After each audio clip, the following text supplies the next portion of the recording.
Bismillahirrahmanirrahim. Assalamualaikum warahmatullahi wabarakatuh. Alhamdulillahi rabbil alamin. Wassalatu wassalamu ala rasulillahil karim Sayyidina Muhammadin wa ala alihi wa sahbihi wa dhurriyyatihi wa ummatihi ila yaumiddin wa ba'du.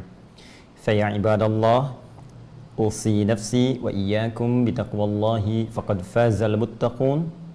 Fala tamutunna illa wa antum muslimun. فقال تعالى يا أيها الذين آمنوا اتقوا الله حق تقاته ولا تموتن إلا وأنتم مسلمون. Saudara-saudariku berbahagia, kita masih diberikan kesempatan oleh Allah Subhanahu wa taala untuk menjalani kehidupan di hari Kamis, di malam Jumat ini menjelang pertengahan akhir di bulan Syawal 1441 Hijrah. Semoga sampai dengan malam ini kita mendapatkan rahmat Allah Subhanahu wa taala, ampunannya dan keberkahan yang mengiringi kehidupan kita.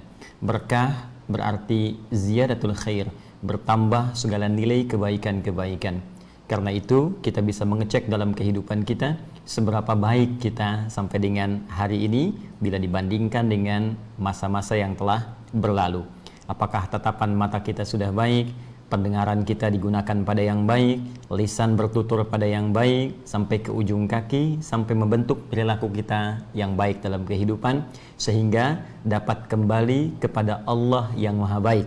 Karena Allah maha baik, maka tidak menerima kecuali dari yang baik-baik.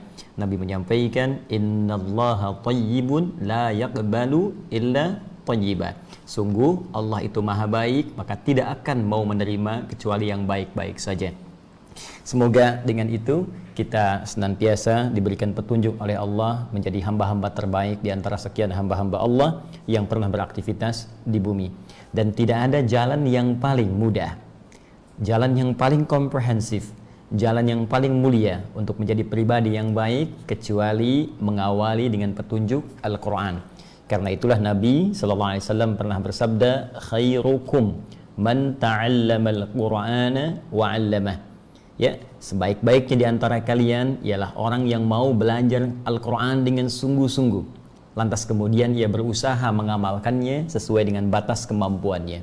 Karena itulah sering saya contohkan, Allah menurunkan Al-Quran bukan di komunitas yang sudah punya peradaban, sudah maju seperti Romawi, ataupun juga maju seperti Persia, tapi menurunkannya di kalangan masyarakat yang sangat jauh tertinggal, penuh dengan nilai kriminalitas, yang tidak punya peradaban, nyaris tidak mendapatkan moral yang baik pada saat itu. Al-Quran diturunkan dalam situasi demikian dan bisa merubah penduduknya dari jahiliyah kepada khairu ummah, ya, masyarakat terbaik yang dikenal oleh sejarah, yang bahkan bisa menebarkan aura kebaikannya kepada pelosok dunia sampai bahkan ke Indonesia pada saat ini. Karena itulah teman-teman sekalian, ini pentingnya saya tegaskan di awal jumpa kita untuk mendalami Al-Quran dengan serius, sungguh-sungguh, dan melihat parameter keberhasilannya dengan mentransformasikan nilai itu kepada perubahan perilaku kita. Jadi kalau ada orang mengaji Al-Quran walau sekedar membaca, belum memberikan pengaruh pada dirinya untuk berbuat baik, berarti ada yang tidak tepat dalam bacaannya. Mungkin niatnya, ya, apalagi orang mengaji Al-Quran, memahami maknanya, atau bahkan menghafal Al-Quran, tapi tidak merubah perilaku dalam kehidupannya, boleh jadi ada yang kurang tepat dengan cara dia berinteraksi dengan Al-Quran.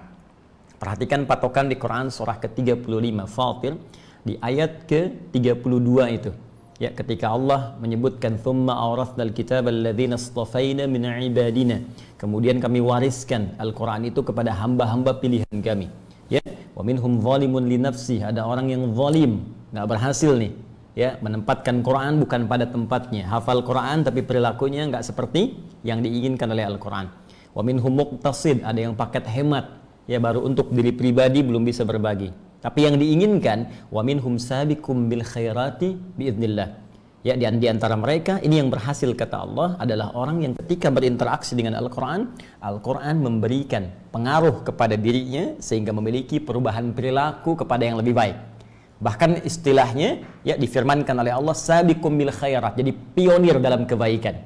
Jadi seharusnya orang yang berinteraksi dengan Al-Quran itu dia bukan sekedar berubah menjadi baik, tapi kalau berhasil kata Allah pionir dalam kebaikan. Ya, kalau ada orang berbuat baik, dia paling depan. Nah, karena itu, bagaimana menjadi demikian? Kita akan mengecek kembali pelajaran kita di pertemuan yang lalu, sekilas saja untuk kita sambungkan dalam edisi saat ini. Baik, di pelajaran lalu kita telah sampai pada ayat yang ketiga, ya, di penghujungnya ketika Allah berfirman, wa mimma razaqnahum yunfiqun. Namun sebelum kita bahas, ya, kepada kalimat itu dari firman Allah yang dimaksudkan, ada baiknya saya menyingkat dengan cepat tentang makna dari ayat pertama sampai ke ayat ketiga ini. Allah menyampaikan Al-Quran yang difirmankan ini, yang disampaikan, disusun dari huruf-huruf yang biasa engkau ucapkan untuk membuat syairmu yang indah itu, yang kau banggakan itu, yang disebut engkau paling hebat dalam menyusun syair, sastra, ya, sehingga dikenal oleh kalangan masyarakat pada saat itu bahkan melampaui tempat engkau tinggal. Maka aku turunkan Al-Quran dengan kalimat-kalimat, dengan kata-kata, dengan huruf-huruf yang biasa engkau ucapkan dari tempat keluarnya, makhraj. Baik itu dari rongga dada sampai ke lisan, sampai ke bibir, diwakili oleh 3 huruf alif, lam, dan mim. Aku akan sampaikan ini, dan firmanku dzalikal kitab tersusun dengan rapi, dengan sempurna, tidak ada cacatnya. Jauh dzalika, jauh dari apa yang kau gambarkan, jauh dari apa yang kau tuduhkan kepada Nabi Muhammad sallallahu alaihi wasallam. Yang kau tuduh Al-Quran adalah produk beliau, yang kau tuduh adalah Al-Quran rekayasa beliau, maka itu jauh dari apa yang kau tuduhkan. La raiba fi, ya, tidak ada keraguan di dalamnya, tidak sempat engkau bahkan tuduhkan kepada otentisitasnya. Kalau engkau berani menuduhnya, maka datangkan yang semisal Al-Quran. Jika memang Al-Quran produk budaya, jika memang Al-Quran produk manusia, maka engkau pun manusia pasti bisa membuatnya. Tapi kalau tak mampu, maka yakini bahwa Al-Quran bukan makhluk, Al-Quran bukan perkataan manusia, tapi Al-Quran firman Allah Subhanahu wa Ta'ala. Kalau engkau sudah paham ini, maka pelajari isinya hudan. Semua isi Al-Quran itu sejak dia diturunkan, maka ditujukan untuk memberikan pedoman hidup. Ya, ini diambil dari Al-Quran surah kedua Al-Baqarah ayat 185, sejak diturunkan di bulan paling mulia, Syahrul Ramadan alladzi unzila fihi Al-Quran hudan linnas. Ya, Al-Quran disiapkan untuk menjadi pedoman bagi aktivitas kehidupan manusia seluruhnya tanpa kecuali. Dan Quran ini akan sangat efektif menjadi pedoman kehidupan, hudan. Dia petunjuk yang cepat mengantarkan pada kesuksesan, petunjuk yang mengarahkan pada kebahagiaan, petunjuk yang mendekatkan diri kita dengan Allah Subhanahu wa Ta'ala dengan cara yang benar, petunjuk yang mengentaskan segala kesulitan, petunjuk yang menghadirkan keberkahan dalam kehidupan. Akan sangat efektif ini didapatkan lil muttaqin, khususnya bagi orang takwa. Secara singkat Allah menawarkan kepada kita, jika engkau ingin mendapatkan mudah akses kepada Al-Quran untuk menuju kebahagiaan, kesuksesan, mudah beraktivitas, gampang menyelesaikan persoalan, dapat rezeki bahkan dari sisi yang tidak diduga, segala dikerjakan dengan mudah, maka tawaran singkatnya, jadilah termasuk bagian dari orang takwa itu. Bagaimana cara menjadi orang takwa itu? Maka inilah yang kemudian dirumuskan dari ayat ketiga sampai dengan capaiannya pada ayat yang kelima. Kita telah selesai menuntaskan pada 2 pokok dari 4 unsur dalam mendapatkan titian menuju predikat takwa.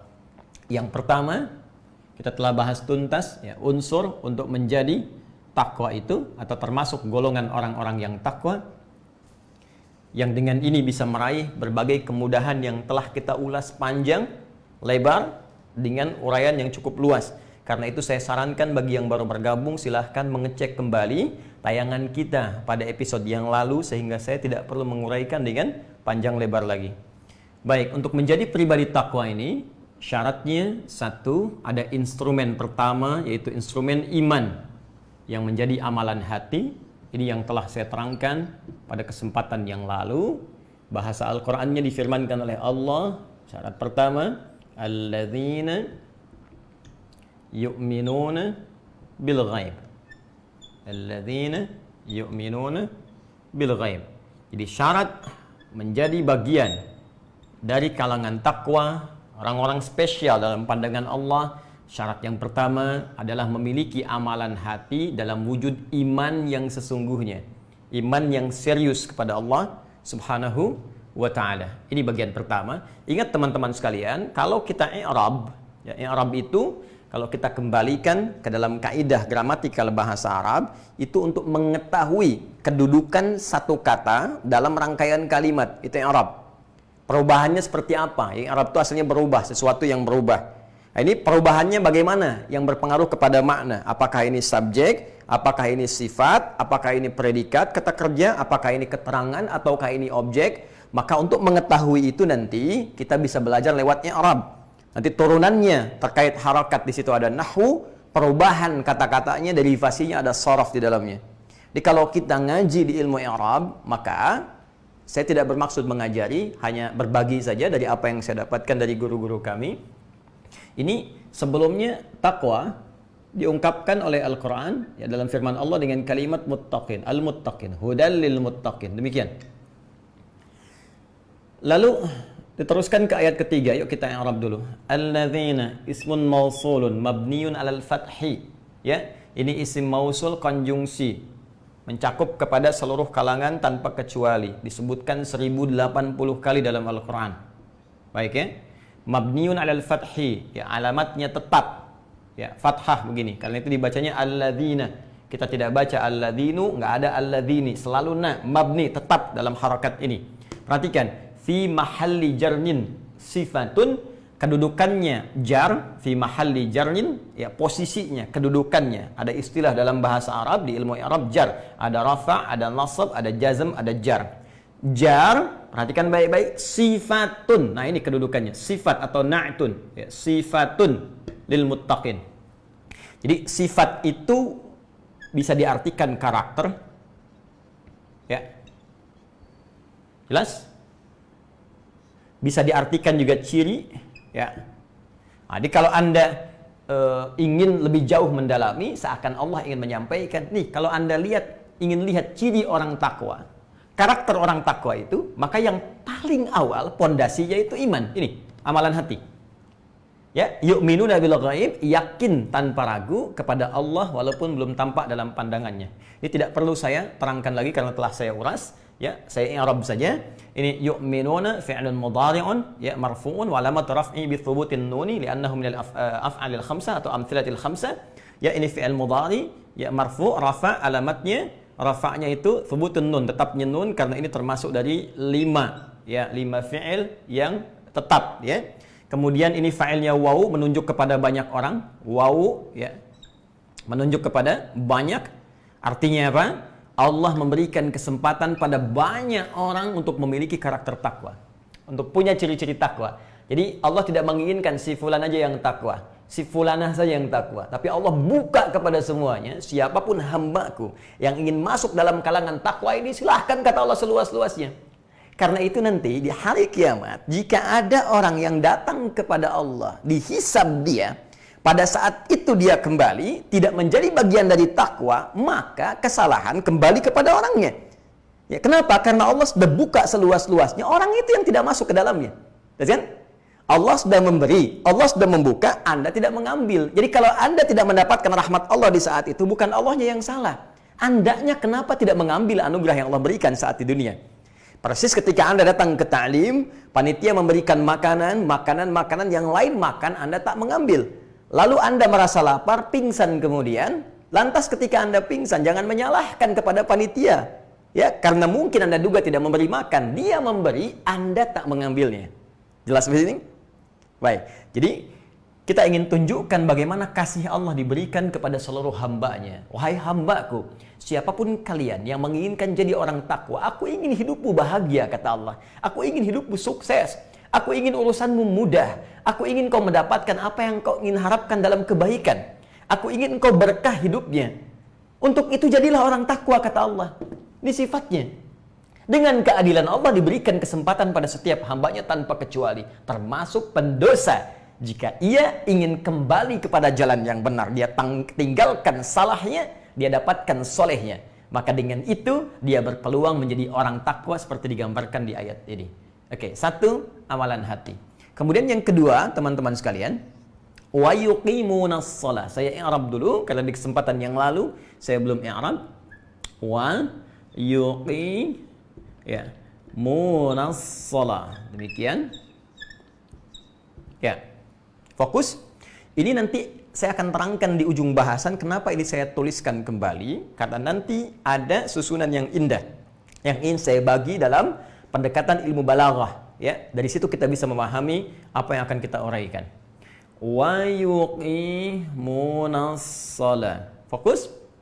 Wa harfu atfin, huruf ataf. Ingat, ataf itu huruf konjungsi, huruf sambung, ya. Tapi bukan mirip ya dengan isim mausul, beda dengan isim mausul. Ataf huruf sambung yang dimaksudkan menyambungkan hukum dengan yang sebelumnya, mengaitkan, mengorelasikan apa yang akan dibahas diikutkan pada hukum sebelumnya. Ya. Jadi yang dimaksudkan di sini kalau dalam ilmu hitung mungkin kita tambahkan plus gitu kan, dan diikutkan pada sebelumnya, tambahkan. Untuk menjadi orang takwa ini instrumen yang kedua tidak cukup dengan beriman saja, mesti dibuktikan iman ini dengan amalan. Maka amalan pertama kata Allah, wa orang takwa itu yuqimunas shalah, akan membuktikan imannya dengan mengerjakan amalan fisik. Ya. Dicontohkan kemudian lewat salat. Ini contoh pertamanya. Ya.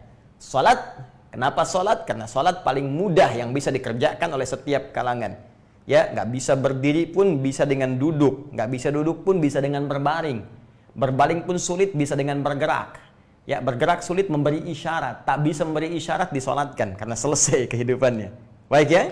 Nah ini yuqimunas shalah, ini sama dengan di atas ya. Ini fi'il mudhari teman-teman sekalian. Kemudian alamatnya thubutun nun, subjeknya ini ya, fa'ilnya bentuknya jamak banyak. Artinya, mohon izin saya ingin mengingatkan teman-teman sekalian, Allah menawarkan kepada semua hambanya lagi. Sekali lagi, ya, sekali lagi kata Allah, siapa yang pengen jadi orang takwa silahkan. Silahkan, siapapun, tanpa kecuali. Ya, maka buktikan imannya dengan melakukan amalan fisik dalam bentuk apa? Salat. Nah, ini yang ingin saya tegaskan di sini, as-shalah, teman-teman sekalian. Fokus, ini objeknya, ini amalannya. Kata Imam Muqatil, ya, beliau menyebutkan yang dimaksud di sini, teman-teman sekalian, ini lebih kepada salat fardu, wajib. Ya. Jadi dari mulai subuh, zuhur, asar, maghrib, isya, 5 waktu, 17 rakaat. Maka ini menunjukkan paling minimal. Fokus, paling minimal orang takwa itu dia menjaga kewajibannya. Dari salat subuhnya, zuhurnya, asarnya, maghrib, isya, 5 waktunya 17 rakaat. Dan karena bentuknya jamak, ada juga yang memberi penjelasan. Kalau ingin masuk ke level takwa, bukan sekedar salat, tapi dia kejar keutamaan di balik salat fardunya. Apa di antara yang utama? Jamak, kerjakan dengan berjamaah. Ya, dalam kondisi kekinian, ada sebagian tempat gak bisa ke masjid, maka tarik ke rumah, jadi imam. Keluarga yang lain, makmum. Masjid sudah dibuka, alhamdulillah. Awas, jangan sampai ke mall datang belanja, ke masjid susah. Awas, hati-hati. Zakat mal belum dikeluarkan, zakat mall sudah keluar duluan. Oke? Berangkat ke masjid, pahala bertambah di situ. Karena itulah kemudian, kalau kita ukur dengan yang ini, yang wajib saja, fokus, maka setidaknya orang takwa bisa memelihara minimal salat fardunya, tepat waktu ditunaikan, kemudian ditunaikan dalam keadaan jamaah. Ini ukuran takwanya.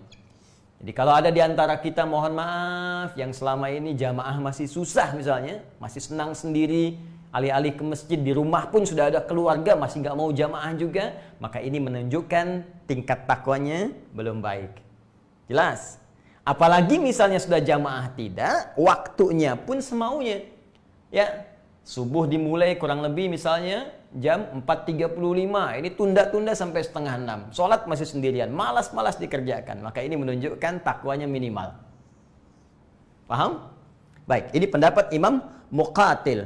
Beliau berargumentasi pada keterangan Ibnu Abbas radhiyallahu taala anhuma yang mengambil pada kalimat falah. Karena di ayat kelima ada kalimat ulaika ala hudam mir rabbihim wa ulaika humul muflihun. Kata muflihun akarnya dari aflaha yuflihu. Kata aflaha kata dasarnya falah. Sedangkan setiap salat fardu panggilan azan itu ketika meminta kita salat hayya 'alas shalah, maka diteruskan dengan kalimat hayya 'alal falah. Ya, perhatikan tajamnya tuh ya. Baik, cara berpikirnya bagaimana merangkum sebuah makna dengan keterangan-keterangan yang belum tentu semua orang bisa mendapatinya. Namun demikian, jumhur ulama, mayoritas ulama. Nah, kalau mayoritas berarti yang banyak ya, berpendapat ini bukan sekedar fardunya saja. Kalau fardu semua orang bisa mengerjakan. Kalau memelihara waktu memang itu standarnya. Jadi kalau telat waktu berarti di luar standar. Artinya, jangankan orang yang naik level takwa, orang yang belum level pun memang seharusnya menjaga waktu, kata para ulama. Apa dalilnya? Kata jumhur, buka Quran, surah ke-2, Al-Baqarah ayat 238. Hafizu 'alas salawat was salatil wusta wa qumu lillahi qanitin. Jagalah oleh kalian waktu-waktu salat itu, jangan sampai terlambat. Jadi menjaga sholat itu bukan sekedar menunjukkan parameter takwa. Memang itu standar mengerjakan sholat. Jelas ya? Baik. Kalau fardu, ya memang mesti mengerjakan yang fardu. Karena itu, jumhur ulama, seperti disebutkan oleh Al-Imam Al-Alusi dalam kitabnya Ruhul Ma'ani, ya, beliau menyebutkan, jumhur ulama berpendapat ini bukan sekedar mencakup kepada fardunya saja, tapi juga dengan sunnahnya, dengan nawafilnya. Maka ini mencakup kepada kata beliau al-fara'id wal nawafil, ya, fardu dan sunnah. Ini poinnya yang ini.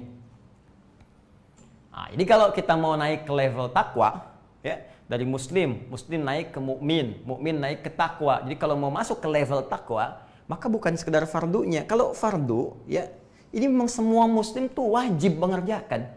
Jadi nggak masuk level takwa pun ya sholat juga 5 waktu. Jelas ya? Nah, kalau kita ingin naik ke level tertinggi, pengen anugerah yang banyak, lebih daripada yang lainnya, maka amalannya mesti lebih. Itu objektif. Ya. Jadi kalau Anda ingin penghasilan banyak, kerjanya kan mesti lebih kan? Yang standar ya penghasilan standar saja. Apalagi akhirat kalau kita ingin gambarkan. Kalau kita ingin bandingkan. Dan tidak ada bandingan antara dunia dengan akhirat. Karena itu kata jumhur ulama, kalau ingin meningkat menjadi level takwa, bukan sekedar jaga fardunya, tapi tingkatkan dengan amalan sunnahnya. Rawatibnya, mutlaknya, tahajudnya.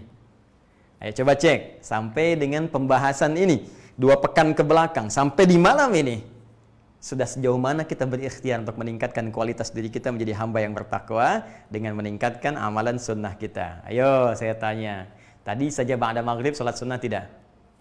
Hah? Sebelum subuh salat sunnah tidak? Sebelum zuhur, ba'da zuhur, cek lagi. Nah, kalau kita ingin berlatih menjadi lebih takwa lagi, salah satunya amalan fisiknya lihat, karena ini nggak perlu bayar. Amalan fisiknya lihat, teman-teman sekalian, dan cek dalam pengamalan bentuk tambahan ibadah sunnahnya. Nanti kalau sudah kita terbiasa dengan ini, demi Allah saya katakan, lihat apa yang terjadi setelah itu. Lihat apa yang terjadi.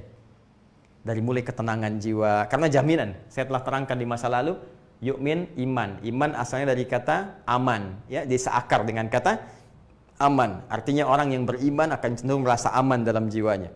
Dan aman dari hukuman Allah di akhirat, aman dari kegelisahan dunia. Artinya kalau sholatnya kita benar, setidaknya memberikan ketenangan pada jiwa. Akan tenang, kalau nggak percaya silahkan. Apalagi kalau sampai ke level sholat sunnah.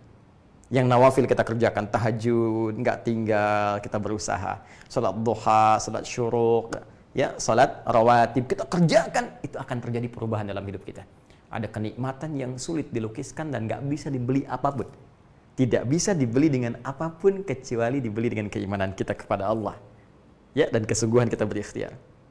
Nah, maksud saya, kenapa saya ingin sedikit menekankan dalam kalimat ini dengan ilmu i'rab yang kita praktekkan tadi. Saya ingin menguji pada diri saya dan kita semua sampai hari ini sejauh mana kekuatan iman kita kepada Allah, ya, yang bisa diukur dengan peningkatan amal soleh kita.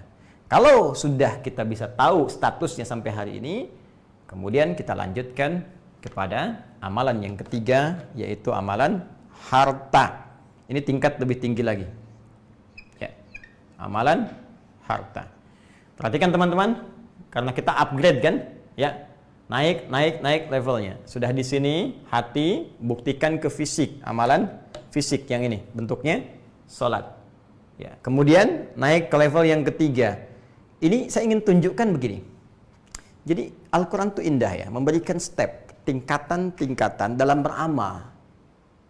Jadi memberikan keteladanan dalam amalan secara bertahap, sesuai kemampuan. Nggak langsung gitu, ya paksakan, kerjakan semua, tidak. Perhatikan urutannya, indah sekali. Ya, Anda yang belum ke harta, ya sudah. Ya, mulai dengan sholat dulu, kuatkan iman, mulai sholat. Dimulai dengan fardu, naik ke sunnah. Lalu kita disupport oleh Al-Quran, ayo cekat, tingkatkan kemampuanmu. Belajar dengan baik, ya berusaha dengan sungguh-sungguh. Supaya apa? Bisa naik level ke tingkat yang ketiga dari instrumen takwa, yaitu orang yang bisa beramal dengan hartanya. Jadi kita ini dimotivasi sekarang nih. Ya. Nah, apa indikasi ke arah itu? Apa dalilnya? Firman Allah, ya setelah mengatakan wa yuqimunas salata wa mimma razaqnahum yunfiqun. Ini yang ingin saya tekankan. Perhatikan sini baik-baik. Ya, wa mimma ya razaqnahum yunfiqun. Fokus. Wa mimma razaqnahum yunfiqun. Baik, sekarang lihat baik-baik ya. Ini yang belum kita uraikan di pertemuan lalu. Ya, kemarin kan baru sebagian kita bahas ya. Sekarang kita dalami. Ya, kenapa saya tulis lagi? Saya ingin tekankan kalimat ini. Izin saya hapus dulu sebentar ya untuk memberikan ruang yang lebih luas. Bismillah. Baik. Anda bisa tarik napas sebentar. Ya. Saya juga bisa turunkan tempo sedikit sehingga bisa lebih gampang untuk ditangkap. Saya mohon izin tadi agak sedikit cepat karena apa yang saya uraikan tadi lebih banyak diulas di pertemuan sebelumnya. Ya, saya tambahkan dengan yang Arab. Fokus ini. Lihat susunannya dulu, teman-teman sekalian. Ini alladzina yu'minun. Ya. Ini kata sambung, bentuknya sifat, karakter, tapi di sini dimulai untuk menunjukkannya. Fokus, ya. Yu'minun bil ghaib. Ketika disambungkan dengan waw, ataf ke atas, kalimatnya yuqimun. Ini kata kerja, ini kata kerja. Perhatikan baik-baik. Ini un, baru objeknya. Ini pun begitu, baru objeknya. Jar wa majrur muta'alliqun bi mahdhufin. Ya, dengan maf'ul. Ini fi'il, fa'il, kata kerja, kemudian di sini subjeknya. Ke sini kaitan dengan yang lain yang tidak disebutkan, jadi objek. Di sini juga sama, kata kerja. Ini un, paling gampang, ini yu'un, baru objek. Tapi ketika menyebut harta, ini menarik. Kata kerjanya justru diakhirkan. Yu'un, yunfiqun. Kalau standar bahasa biasa, awas, bukan ya Al-Quran, di luar Al-Quran, ya, yang bahasa biasa, yang standar. Bukan Al-Quran dengan tingkat sastra yang sangat tinggi, dengan makna yang sangat luas, luar biasa. Maka konsistensi kalimatnya, ya, ini menunjukkan Al-Quran bukan buatan manusia. Kalau bikinan manusia, kalimatnya akan begini. Lihat kalimatnya.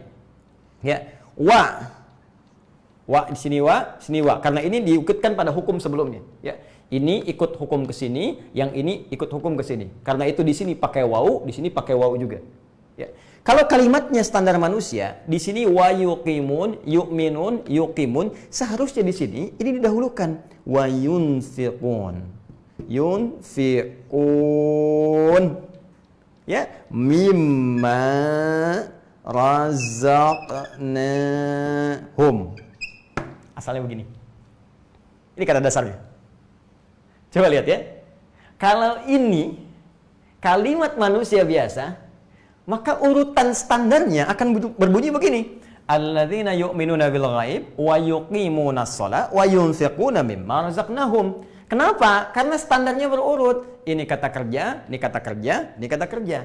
Tapi pertanyaannya, kenapa ketika beramal harta pada bagian instrumen yang ketiga justru kata kerjanya diakhirkan? Ditakhir. Dan ini justru diawalkan, ditakdim, dimajukan ke depan. Wa mimma razaqnahum dikedepankan, fokus, sedangkan kata kerjanya diakhirkan. Apa rahasianya? Ya, dan kalau kita terjemahkan, ya, kalau yang ini kan begini, beriman kepada yang gaib, mengerjakan sholat, ya. Kalau kata kerjanya begini susunannya, maka terusannya dan menginfakkan sebagian apa yang kau berikan. Tapi yang ini terjemahnya beda. dan dari apa yang kami infakkan. Sebagian dari apa yang kami berikan. Dan dari apa yang kami berikan berupa rizki yang kami titipkan pada mereka, yunfiqun, mereka infakkan. Pertanyaannya, kenapa kata kerjanya diakhirkan, tidak diawalkan? Yuk kita lihat dulu.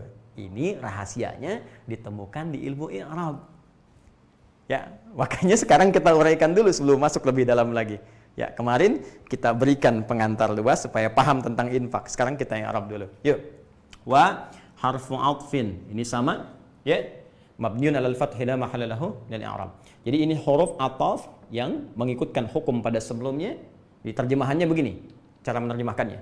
Dan orang-orang yang memiliki karakter takwa itu, punya ciri takwa itu, dia juga, saya sebut juga, nambahkan yang ini. Selain beriman kepada Allah dengan kuat tanpa ragu, rajin mengerjakan sholat bahkan dengan sunnahnya, baiknya, juga dia, nah ini, mengerjakan amalan harta yang ketiga. Apa itu? Mimma, minnya, ya, harfu jar, maknya, isim mausul, ya, isim mausul fi mahalli jarrin, ya, ini sibhul jumlah muta'alliqun bi mahdhuf. Wa mimma, dan orang-orang yang punya instrumen takwa itu, mimma razaqnahum. Ini kuncinya. Fokus di sini kuncinya. Razaqnahum, razaqa fi'lun madin mabniun 'ala sukuni litisalihi bi dhamir. Nah, ya, fi'il madhi, kata kerja. Ya, apa alamatnya? Mabniun 'ala sukun, ditetapkan dengan sukun karena itu dibacanya sukun, bukan razaqa tapi razaqwa. Razaqwa. Kenapa dibaca sukun? Razaqna, karena ada na bersambung dengan na dari kata nahnu setelahnya. Razaqna, kalau na-nya dibuang, razaqna. Tapi karena ada na-nya disukunkan, razaqna. Na-nya fa'il. Awas, hati-hati. Asalnya dari nahnu menunjuk kepada Allah. Kemarin telah saya terangkan, kalau ada nahnu ditujukan kepada Allah, maka ini menunjukkan dua informasi utama. Satu, ta'zimun nafsi, menunjukkan keagungan Allah. Awas, kalau ada inna anzalna, ini peristiwanya agung karena itu Allah menyebutkan keagungannya. Hati-hati. Yang kedua, ta'zimu sya'ni, untuk menyampaikan dahsyatnya informasi yang disampaikan. Agungnya hal yang akan diutarakan. Seakan-akan Allah ingin menyebutkan. Perhatikan kalimatnya. Fokus. Nah, ini menunjuk kepada Allah. Dan dari sebagian rizki yang telah aku berikan dengan segala keagunganku. Rizki itu hal yang agung. Karena itu kata Imam Al-Alusi dalam kitabnya Ruhul Ma'ani, asal kata rizkun itu al-hawwu. Hawwun, sesuatu yang utama. Sesuatu yang agung. Ini Allah itu saking agungnya rizki, itu bersumpah dengan keagungannya. Rizki itu sesuatu yang bernilai dalam kehidupan kita. Tapi jangan lupa, kata Allah, nah, dengan segala keagunganku, aku yang punya rizkinya. Aku titipkan kepada mereka, hamba-hambaku. Kepada orang yang bertakwa ini. Ini seakan Allah ingin memberi isyarat, ya, dengan kalimat ini, wa mimma razaqnahum, isyarat pertama, fokus baik-baik, rizki yang aku berikan itu begitu agung. Tapi seagung-agungnya rizki ini, kamu harus sadar bahwa semua rizki itu punyaku. Nih, kembali kepada Allah. Karena itu dia disebut dengan Ar-Razzaq, sang pemberi rizki. Ya Allah ingin mengatakan, ini semua rizki yang kamu rasakan, kamu dapatkan. Hei, rumah kamu yang luas itu. Hei, yang suka kamu pengen lihatkan pada orang lain. Hei, mobil kamu yang kamu koleksi banyak itu. Hei, harta kamu yang sering kamu cek di ATM itu. Yang kamu tunjukkan kepada publik. Yang kamu ingin update dengan status orang paling kaya bahkan di dunia. Aku ingin tunjukkan, kata Allah, semua itu bukan punya kamu, itu punya aku. Kalau punya Anda, kan sering saya katakan, kalau punya Anda, berarti akan ikut dengan Anda kemanapun. Ya, rumah punya Anda ke alam kubur, rumahnya ikut. Mobil punya Anda ke alam kubur, mobilnya ikut. Ini kan tidak. Anda ke kuburan, mobil tetap di atas tanah. Anda ke kuburan, rumah tetap di atas tanah. Anda ke kuburan, uang tidak ikut ke alam kubur Anda. Berarti Anda itu diberi petunjuk bahwa apa yang selama ini kita katakan punya kita, kata Allah itu punya saya. Cuman dititipkan kepada kita supaya dengan itu kita bisa beramal untuk bekal pulang. Untuk kembali. Ya. Jadi ketika ada orang dititipkan harta, jangan bangga dulu dengan harta. Mungkin harta ini amal utama yang bisa kita manfaatkan karena kita belum bisa menyusul orang lain yang sebagian orang menilainya. Loh, dia itu miskin, dia itu fakir. Betul, fakir dalam urusan harta, tapi dia kaya dalam urusan ibadah fisik. Dia bisa puasa, bahkan telah naik. Anda baru Senin, dia sudah Senin Kamis. Anda Senin Kamis, dia tambah Ayyamul Bid. Anda Ayyamul Bid, bahkan dia puasa Daud. Sehari puasa, sehari tidak. Anda yang sehari-hari bahkan mengharapkan sholat Daud. Subuh sholat, duhur tidak. Asar sholat, maghrib tidak. Tahajud belum bisa bangun. Terus Anda pengen sesurga dengan dia. Maka amalannya apa? Konsisten pada yang fardu. Yang ini yang digunakan harta untuk beramal. Karena itu kata Allah, orang takwa itu ketika akan berinfak, dia menyadari, loh kenapa saya mesti takut berinfak? Toh harta ini punya Allah kok. Bukan punya saya.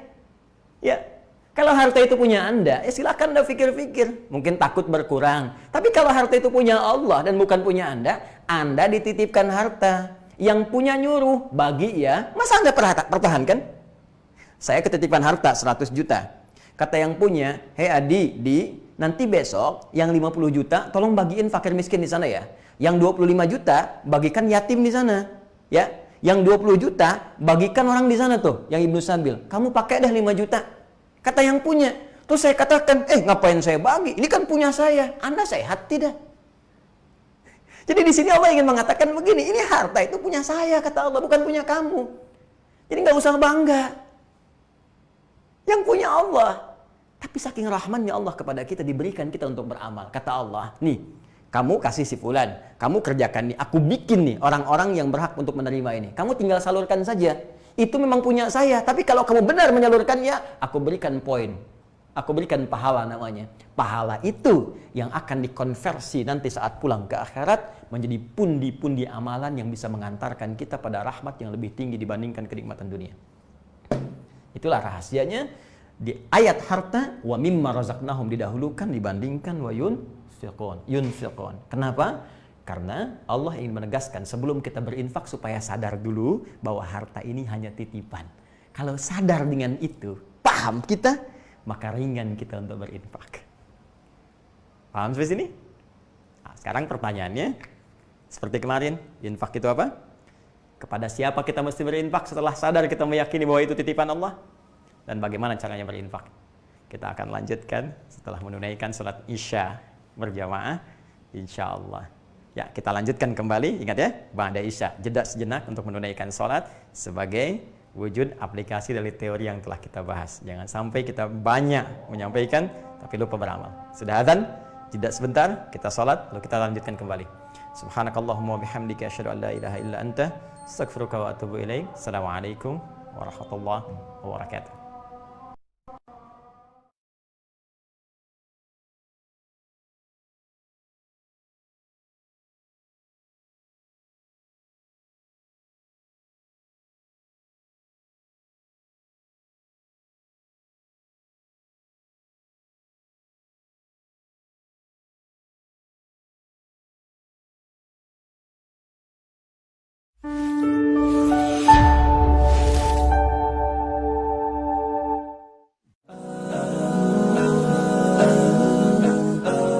Bismillahirrahmanirrahim.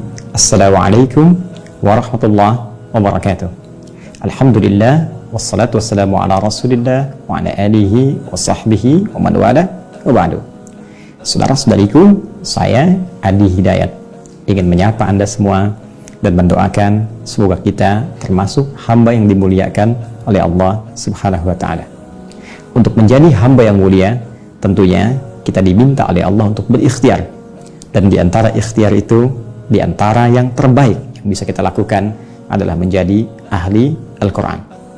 Alhamdulillah, saya telah melakukan riset untuk kemudahan menghafal Al-Quran dengan izin Allah Subhanahu wa ta'ala, yang khusus kami risetkan agar bisa digunakan oleh seluruh kalangan tanpa batas usia ataupun lainnya.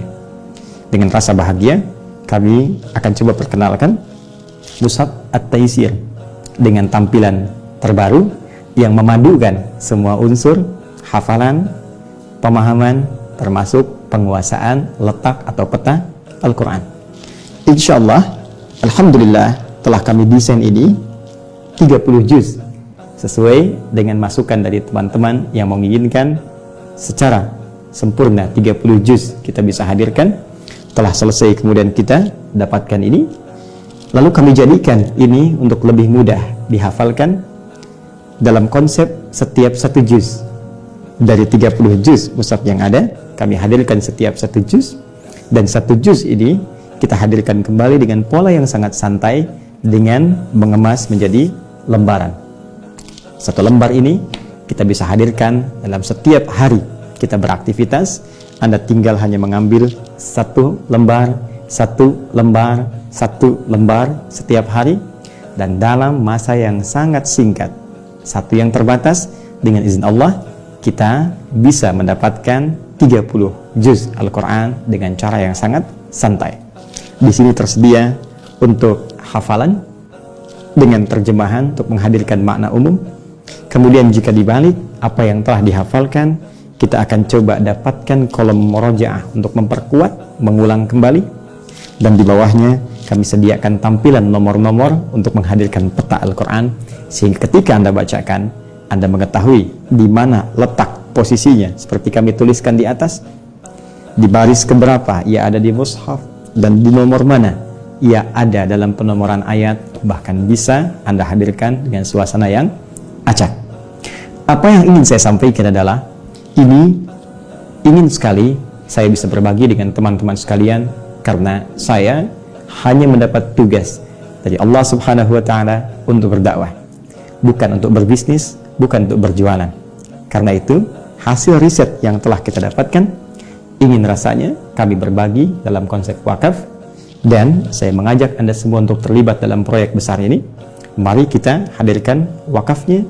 Saya tidak akan pernah mengambil 1 sen pun, 1 rupiah pun dari hasil ini, tapi kita akan kumpulkan untuk kita bagikan pada siapapun yang ingin menjadi ahli Al-Quran, yang dengan itu mudah-mudahan kita mendapat predikat mulia saat berpulang kepada Allah Subhanahu wa Ta'ala.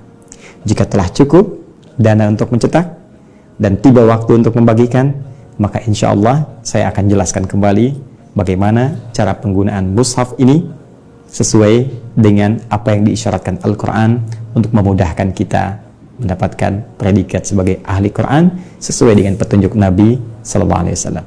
Adapun bagi Anda yang berminat untuk berpartisipasi menghadirkan jembatan bagi ahli Al-Quran, maka Anda bisa mengikuti dan menghadirkan partisipasi itu pada rekening atau tautan yang bisa Anda dapatkan di layar yang kami tampilkan ini.